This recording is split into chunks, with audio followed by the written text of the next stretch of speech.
శ్రీ గురుభ్యో నమః. శ్రీ గురుదేవా దత్త స్వరూపా మానవ రూపధరా ఋషీశ్వర పూర్వ సనాతన ధర్మోద్ధారణ భక్త సముద్ధర పావన చరణ. అనన్యంగా స్వామిని సేవించుకుని తన చివరి శ్వాస వరకు స్వామిని నమ్ముకొని జీవించి తన ఇంటిని గురునిలయంగా మార్చుకున్న మాకాని వెంకట్రావు గారి ద్వారా తెలిసిన ఎన్నో స్వామి లీలను మనం పంచుకుంటున్నాము. ఈరోజు మరికొన్ని చూద్దాం. కుమార్ గారు నాకు పరిచయం అయిన తర్వాత అంటే అప్పుడు స్వామి శరీరంతో ఉన్నారు. ఒకరోజు అర్ధరాత్రి 12 గంటలకే తలుపు తట్టాడు.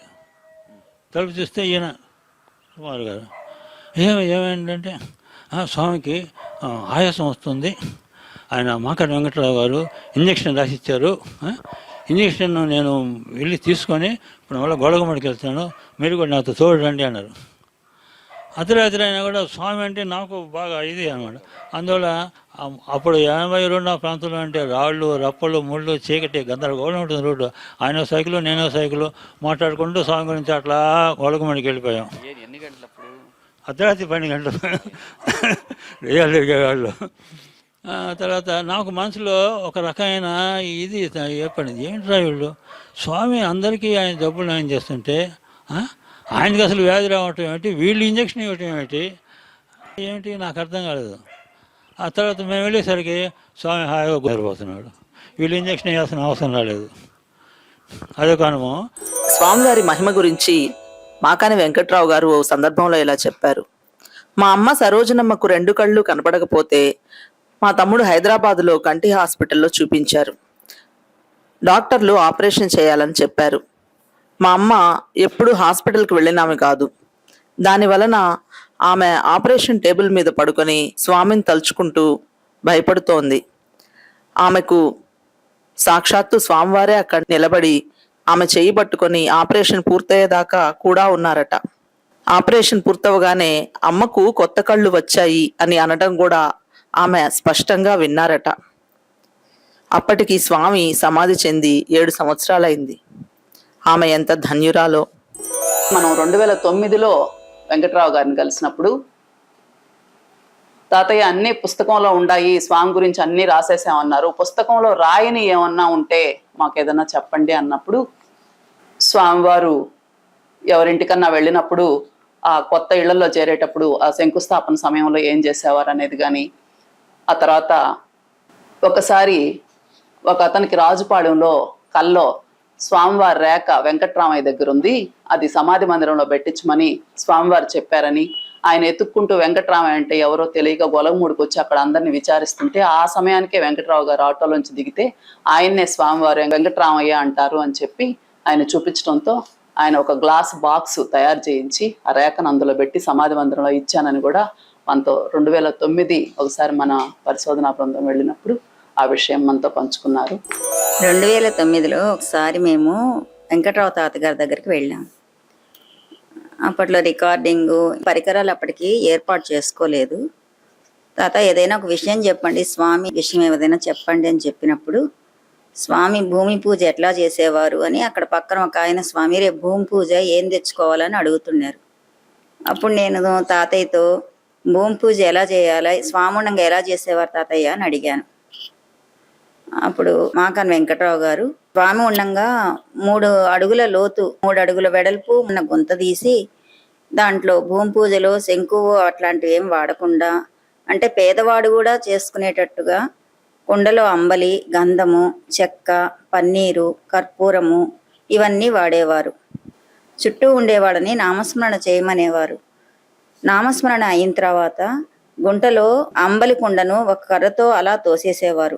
మొత్తం అంబలి చుట్టూరు పడేది గుంటలో. అప్పుడు మిగతా పూజ ద్రవ్యాలన్నీ అందులో వేయించేవారు. వాటిలో బచ్చల కూర వేయించేవారు. ఒక్కోసారి పాయసం ఉంటే పాయసం కూడా వేయమనేవారు. పాయసం లేకపోతే అంబలైనా అందులో వేయమనేవారు. ఇది ఎందుకు చేసేవారు తాతయ్య అని అంటే ఎవరికి ఆహారం కొరత ఉండకూడదని, చుట్టుపక్కల అందరికీ బచ్చల కూర వేసేది ఎందుకని అడిగితే కూరగాయలకి అక్కడ లోటు ఉండకూడదని, ఆ ఇంట్లో ఉన్న వాళ్ళకి ఆ చుట్టుపక్కల వాళ్ళకి లోటు ఉండకూడదని చేయించేవాడు స్వామి అని వివరించారు తాతయ్య. ఒకసారి స్వామివారు రాత్రి 9 గంటలప్పుడు మూలపేట మాకాని వెంకట్రావు గారింటికి స్వామి తోటే ఉన్న సేవక భక్తులు, స్వామివారు అందరు రావడం జరిగింది. జోరును వర్షం కురుస్తూ ఉంది. వెంకట్రావు గారు స్వామిని చూసి సంతోషపడ్డారు.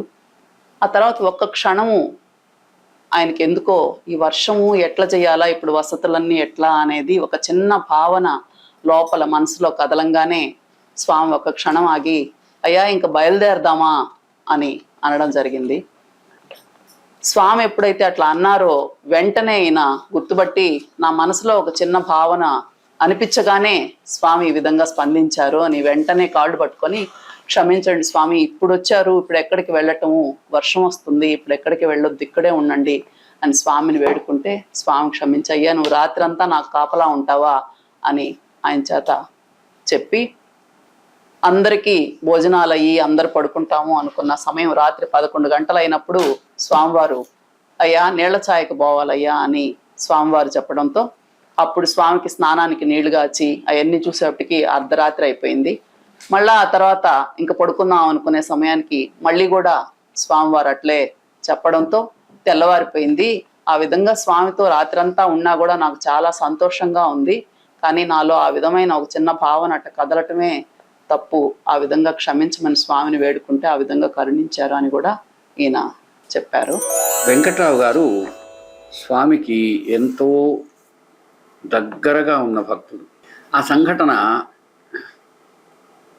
ఎలాంటిదంటే, జోరున వాన కురుస్తోంది. స్వామి భక్తులు వచ్చారు. సహజంగా సాధారణమైన సంసారి అయిన మన వెంకట్రావు గారు మనకెంతో ఆత్మీయులు వారు. ఒక్కసారి అరే స్వామివారితో పాటు వీళ్ళందరూ వచ్చారే, ఈ ఏర్పాట్లన్నీ చూడటం ఎలా అనే ఒక చిన్న ప్రశ్నార్థకం ఏర్పడింది. అది ఎట్లా ఉంటుందంటే, మనసు లోపల స్వామి పట్ల సంశయం ఏర్పడింది. ఆయన సేవ చేయటానికి మామూలు ఉన్న నెల్లూరు జిల్లా భాషలో గాన చెప్తే పల్లెటూళ్ళలో మనస్సు కొంచెం గొరమాలింది అంటారు. అంటే అర్థమైంది, పొలమారినట్టు మనసు వచ్చి కొద్దిగా అయ్యో కష్టమనో ఇబ్బందనో ఏదో ఒకదాన్ని కొద్దిగా ఎక్కడో హృదయపు అంచుల్లో అట్లా మెరిసింది. అంతే. విశ్వసాక్షి సర్వసాక్షి అయిన స్వామి ఒక్క క్షణం ఆగి, అయ్యా మనం బయలుదేరదాం అన్నారు. బయట వర్షం రావచ్చు, గాలి వీచవచ్చు, మేఘాలు పెళపళార్భటులతో గర్జించవచ్చు, ఏమైనా కావచ్చు, స్వామి నిశ్చయం. ఆ క్షణంలోనే నిజంగా గురుభక్తుడైనటువంటి వెంకట్రావు గారి అంతరంగంలో తన లోపల జరిగిన చిన్న తప్పు, భావదోషం మనసుకు రావడం, అన్నిటికంటే అక్కడ గొప్ప విషయం ఏంటంటే దాన్ని ఆయన గుర్తించి మనకు చెప్పడం. అందుకనే ఆయనకు మనం అభివందనాలు చెప్పుకోవాలి. పశ్చాత్తాపము, ఎప్పటికప్పుడు సమయస్ఫూర్తితో గుర్తించటం గొప్ప విషయాలు. వెంటనే స్వామి పాదాల మీద పడి, తండ్రి పొరపాటు జరిగింది, ఈ విధమైన భావం రాకూడదు, క్షమించండి, మన్నించండి అని. ఇక్కడ మనం ఒకటి గుర్తుపట్టాలి, నిజమే మన్నించాలంటే ఆ పశ్చాత్తాపానికి గుర్తుగా ఒక శిక్షణ ఇచ్చుకోవాలి. ఆ శిక్షణ ఏమిటి అంటే, అయ్యా ఈ రాత్రంతా నీవు నా దగ్గరే ఉంటావా అంటే స్వామిని అనన్యంగా గుర్తుపెట్టుకుని స్మరిస్తే ఆ విధమైన భావదోషం పోతుందన్నమాట. ఇది బాగుంది. స్వామి అడిగారు, వెంకట్రావు గారు చాలా గొప్ప మనస్సు ఒప్పుకున్నారు. కానీ భక్తుడి చేత ఆ పని చేయించాల్సింది ఎవరు? పరమాత్ముడే, వెంకయ్య స్వామి. అందుకని ఆయన ఏం చేశారు, ఆయనకు నిద్ర తోగబోయేటప్పుడు, అయ్యా నీళ్ళ ఛాయకు పోవాలా అన్నారు. నీళ్ళ ఛాయకు అంటే టాయిలెట్. ఆయనకు టాయిలెట్ మామూలు కాదండి. వెంకయ్య స్వామి వారు కానీ టాయిలెట్ పోతే ఇప్పుడు మనలా కాదు, తొందరగా పని పూర్తి చేసేసుకొని ఏదో కొంచెం శుభ్రం చేసుకొని రావటం కాదు. బాగా వేడి నీళ్లు పెద్ద బిందెల నిండా కాయాల. అవి మామూలుగా కాదు, బాగా సెగరు పొగలుగా ఉండాలి. వాటిని చాలా స్నానం చేస్తారు ఒకసారి నీళ్ళ చాయ్ పోయిచ్చేస్తే. ఆ తర్వాత అది పూర్తయ్యేటప్పుడు 1 గంట 2 గంటలు కూడా అవుతుంది, అయిపోయింది. వీళ్ళు సుమారు 10కో 11కో నిద్ర తూగితే ఒక 2 గంటలు అయిందనుకోండి, 11, 1:30, 2 అయి ఉంటుంది కదా. ఆమెను మళ్ళీ వచ్చారు. మామూలు మనసు గమ్మున ఉండదుగా, కొంచెంసేటికి మళ్ళీ తోగపోయింది వెంకట్రావు గారికి. వెంటనే స్వామి అన్నారు, అయ్యా వెంకట్రామయ్య, మళ్ళీ ఒకసారి నీళ్ళ చాయ్కి పోవాలి. ఈసారి నీళ్ళ చాయ్కి పోయి వచ్చేటప్పటికి 5 గంటలు అయింది. విషయం ఏమందంటే, శిక్షణ ఏమో గురుభక్తుడికి, దాన్ని తాను కూడా ఆయనతో పాటు కలిసి ఆ విధంగా స్వామి ఆ శ్రమలో తాను భాగం అవటం మహాత్ముల యొక్క లక్షణం. ఇది విన్నప్పుడు ఒక విచిత్రమైన విషయం ఏంటంటే, భరద్వాజ మాస్టర్ గారు అప్పుడప్పుడు ఈరోజు రాత్రంతా మనం స్మరణ చేద్దామోయ్, ధ్యానం చేద్దామోయ్, పారాయణ చేద్దామోయ్ ఇలా అనేవారు. ఏదైనా పవిత్ర దినాల్లో మేము చేయడం కాదు, మేము కొంచెం తూగుతూ అటు ఇటు ఉన్నా మాస్టర్ మాత్రం అనన్యంగా చేసేవారు. అట్లా మా కోసం, మనందరి కోసం ఆ స్మరణ చేసిన ఆ మహానుభావులైనటువంటి వాళ్ళ తపస్సే మనని ఎప్పటికీ కాపాడుతూ ఉంటుంది. ఆ తపస్సుకు నమస్కారపూర్వక ధన్యవాదాలతో ఈనాటి సత్సంగానికి కొనసాగింపు చెప్పుకుందాం. ప్రస్తుతానికి సెలవు. నమస్కారం.